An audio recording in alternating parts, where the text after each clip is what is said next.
Yan. Okay. So mapapansin niyo,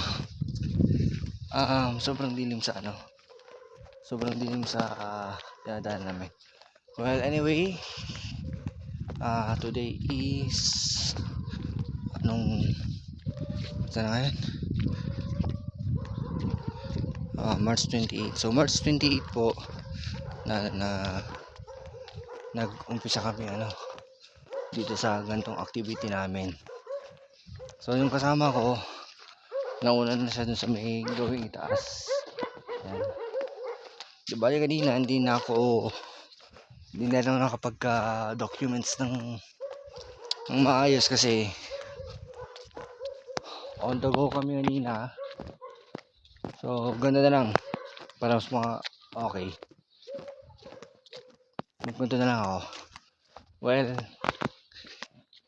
kaninang hapon nagkita kami ng kaibigan ko, si Charles, dun sa sa Rizal Park, dun sa Baguio City.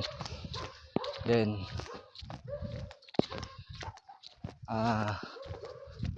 nag-proceed kami doon sa doon sa saan nga ba yun?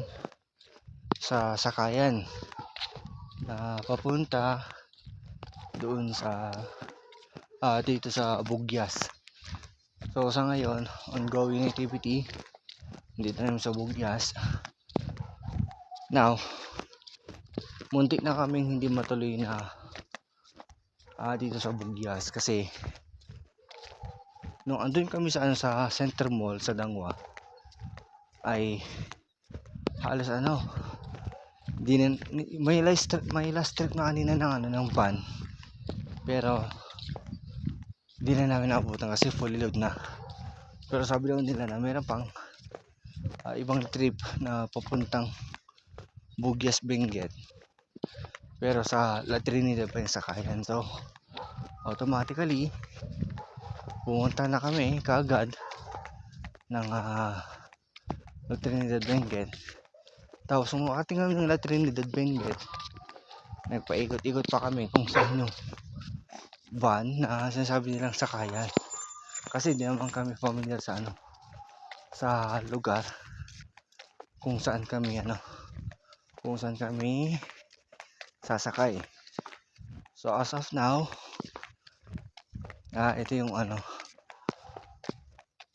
as of now na andito na kami. Pero bago narating dito, grabe, buti na lang medyo nakuha namin yung dun sa seating capacity ng van. Buti na ako namin may nasakay pang ibang pasahero kasi babayaran sana namin yung kulang.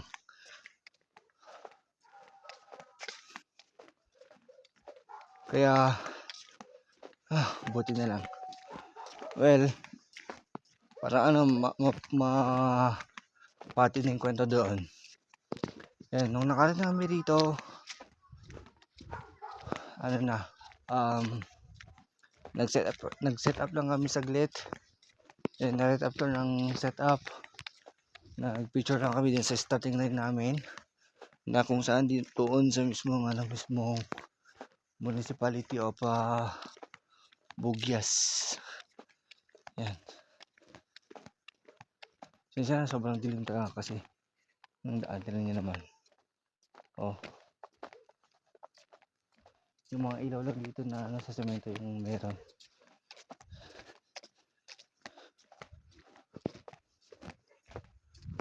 Okay, so sa ngayon hindi pa namin alam kung hanggang saan kami aabutan ng depende kung sa daan na to aabutan ba kami ng pagod, puyat, antok bago kami magpahinga, kasi ang oras is kulang-kulang na lang 30 minuto bago alas 12 ng madaling araw ng March 29. Kaya di ko alam kung paano magiging diskarte namin ito. So discarding pang matindihan na naman to.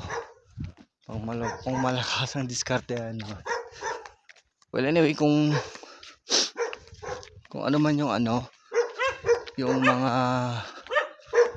namin, kapag desisyon na namin ng kaibigan ko, di ko alam kung well documented ko yun. Pero ito din pala, di ko alam kung day by day makakapag-upload ako ng ano, ng videos or kahit simpleng video man lang sana. Di ko alam kung makakapag-upload ako, I cannot assure. Pero ang main target kasi namin muna dito yung matapos yung activity namin. Tapos right after this, yun ang main objective namin, matapos ang activity. Secondly, yung mga important documents namin, gawin itong pagbibideo ko. Yan, at least occupied. Yung lang, walang assurance kung di ba di makakapag-upload or may lalagay sa sa FB and sa YT. So marahil baka sa mga darating na araw delay na naman kami or delay na naman ako sa pag-upload kasi hindi sa lahat ng madadaanan namin may signal. Kaya ngayon walang signal.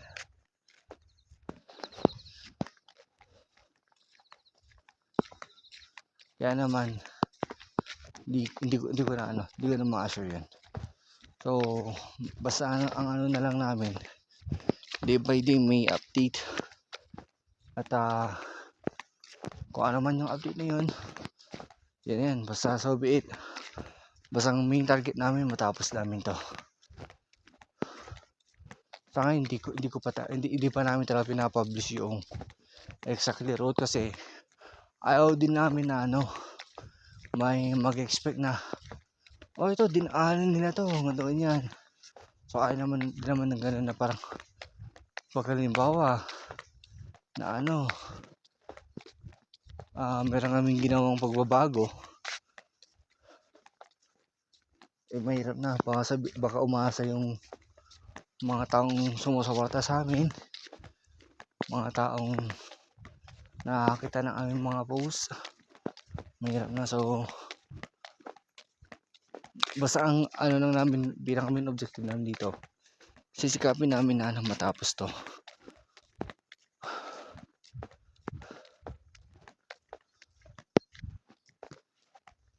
So di bali yan lang muna yung update ko sa ngayon, and kita bukas.